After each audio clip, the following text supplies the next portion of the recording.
Hello, this is Gary Oakes from OnlineTutorship.com.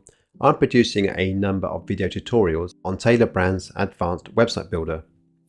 This tutorial is going to show how you add a Facebook feed to your website.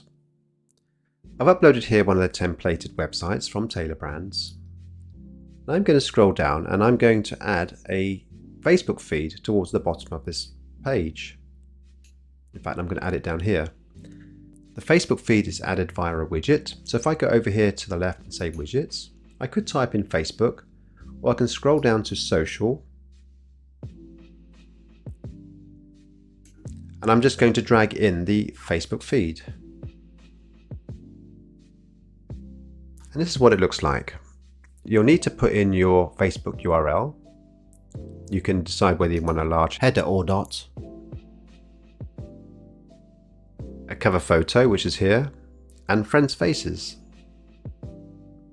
You can select the timeline, events, and messages. And this is what it looks like. So it actually just shows your feed in Facebook. You can change the design of this by going into design. Although it gives you the option to change the width, it doesn't actually change. You can change the height.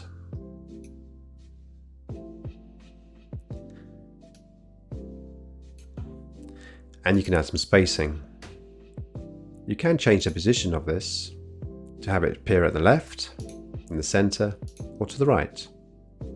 You might want to change the width back to 300. And you might want it in the center. Let's see what this looks like in preview. There we go. So we can scroll down, play videos. Actually, if you click the Facebook here, it will actually take you to the Facebook page. You need to be logged in to do so. So it can be quite useful. And that's how you add a Facebook feed to your website.